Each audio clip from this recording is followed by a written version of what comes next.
I'm Jenny McCafferty for the Michigan Golfer. We're at Oakland Hills, who will be hosting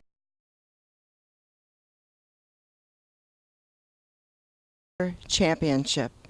Oakland Hills has hosted many major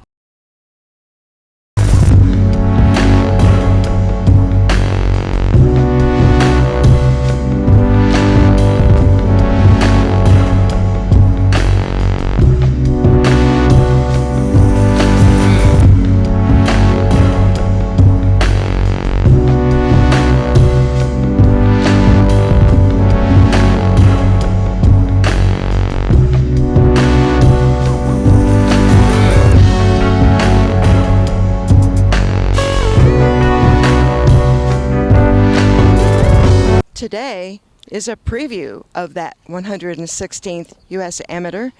Lee Juett, the general chairman of the 116th U.S. Amateur, who has also been the chairman of other events here at Oakland Hills, spoke to the group. Welcome to Oakland Hills Country Club. I walked through our upstairs lounge this morning and the countdown clock said we had 29 days, 21 hours, and 3 minutes to go. So we're not quite ready, but we're getting there. We're extremely pleased to be hosting the 116th United States Amateur Championship. This is, as you've heard on the video, and as Pete mentions, a busy year at Oakland Hills. We're celebrating our centennial, and what better way to recognize our past and kick off the next 100 years than with a major championship, the U.S. Amateur.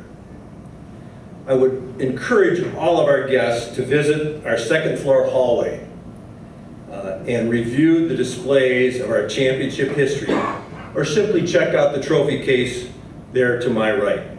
It will give you a real sense of our long relationship with the USGA, but also helps to identify the historical figures and accomplished amateurs and professionals who have walked the fairways and negotiated our greens that you are about to walk this afternoon.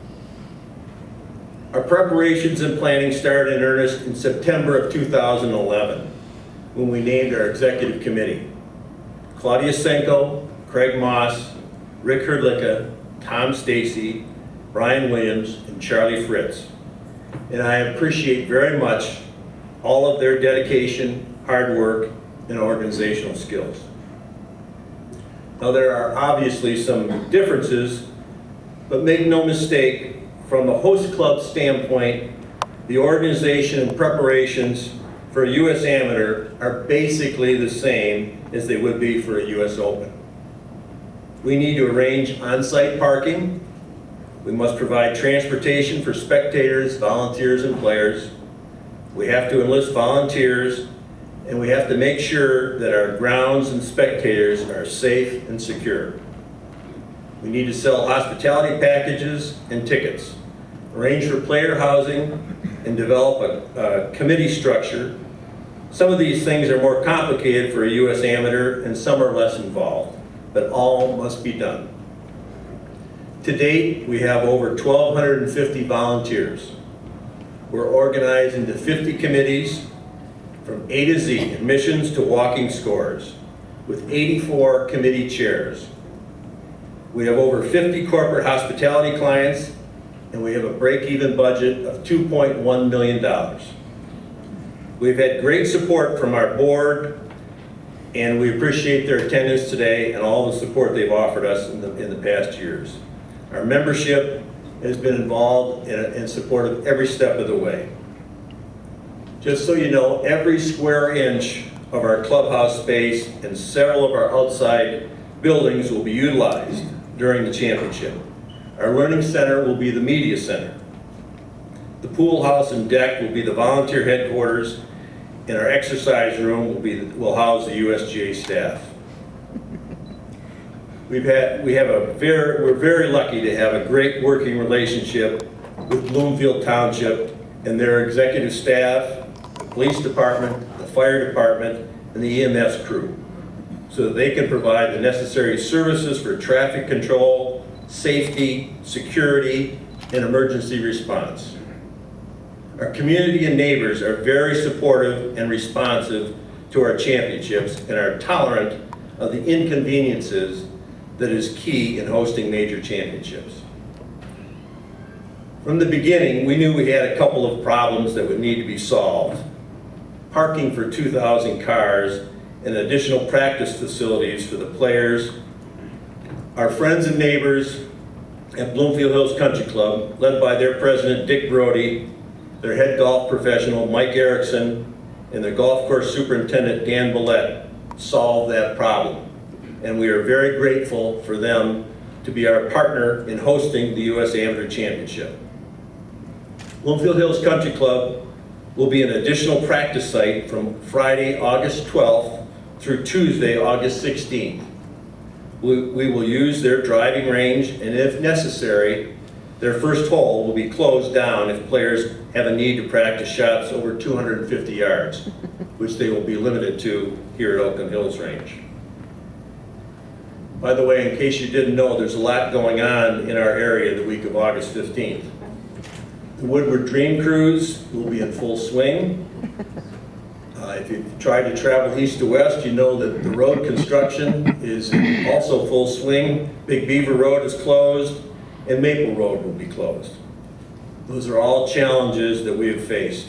Luckily, we can tap into the resources of experience from past championships in our staff and our volunteers. I'm especially pleased to be able to utilize the services and advice and counsel of our honorary chairs. Al Moss, who was General Chairman of the 1996 U.S. Open, Bob Gigliotti, General Chair of the 2004 Ryder Cup, and Mike Mahalik, General Chair of the 2008 PGA Championship. 100 years ago, in 1916, the club's board hired Walter Hagen as our first head professional. Hagen was head pro for 1 year, but maintained a relationship with Oakland Hills Country Club for many years as he built his reputation as a touring pro and established the PGA Tour. This year, after 35 years of service to Oakland Hills Country Club, our pro emeritus, Pat Croswell, will retire. Pat has presided over every championship since the 1981 Senior Open, the 85 U.S. Open, the 91 Senior Open, the 96 U.S. Open, the 2002 Amateur, the 2004 Ryder Cup, and the 2008 PGA Championship. Thank you, Pat, for your professionalism, dedication, and mostly for your friendship. Pat's successor and our 9th head golf professional is Steve Brady. And we appreciate his help throughout the year in his new job. Our golf course manager is Steve Cook. Steve spent last October in Nepal climbing a 25,000-foot mountain and raising money for Make-A-Wish Foundation. So he clearly can handle the challenges of preparing our golf courses for a major championship. Steve has been at Oakland Hills since 1996, so he knows the demands of championship competitions. At a club like Oakland Hills, those are the guys that you see every day, but there's a team of people you don't see regularly that are equally as important to our operations. Bob Bayerlein, our golf services manager, Mike Mosloff, our South Course superintendent, Andy Giannino, North Course superintendent, Chris Berlin, our general manager, Patrick Partington, our clubhouse manager, and our chef, Dan Malone. All of them have pitched in and contributed their professional expertise and experience. From our championship side, Nancy Barnett has worked hard behind the scenes in our office to organize and schedule our volunteers. So we're organized, we're energized, and we're ready to roll. We're hopeful that one or more Oakland Hills Country Club members might qualify for the championship, and that would really juice up the excitement in the championship from our standpoint. We're determined to host a memorable and enjoyable championship for players, spectators, volunteers, media, USGA officials, and guests. I want to thank Scott Wilson and his team and our friends at the USGA for scheduling today's event and putting together tonight's program. We're going to have a spectacular day. and you will get a flavor of the challenges that the 312 players who qualify will face in August on the South Course. Enjoy the day. Thanks for joining us. Thanks for spreading the word about the championship, and we hope to see you August 15th to the 21st.